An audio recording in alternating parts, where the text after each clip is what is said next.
Ay, magandang araw mga aklanon. Kulit-kulit ng mga aso. So, habang nagja-jogging ako dito, may nakita akong Christmas tree pala namin dito. You know, Christmas tree pala kami dito. Malayo pa yung December. So, yun, maraming bulaklak yung Indian mango. So, alam mo ba kung saan yung ano namin, yung Christmas tree na tinatawag. So, ayan o. See?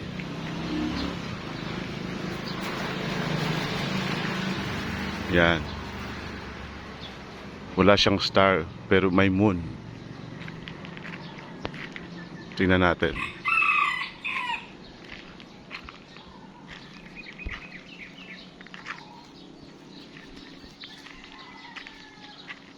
Yan. See?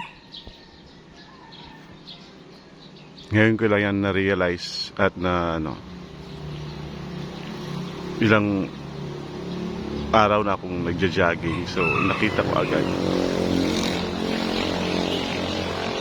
Yan, di ba, tatsulok yung mangga, hugas ng mangga, dalawa yan eh, you know.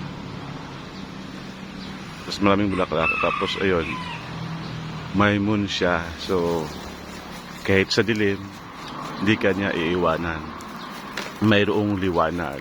So ganda, no?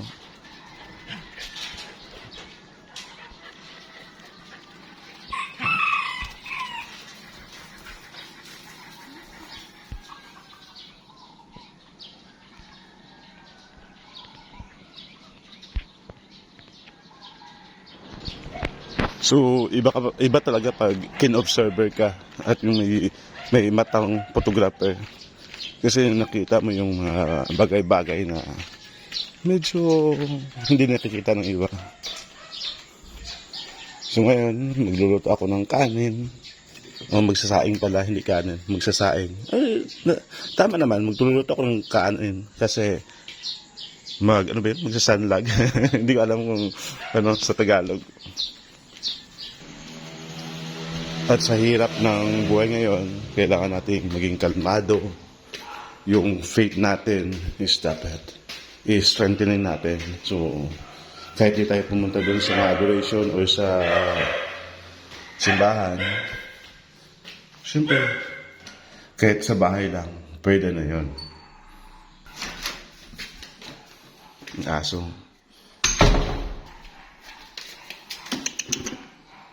Kunin ko yung, yung nigo.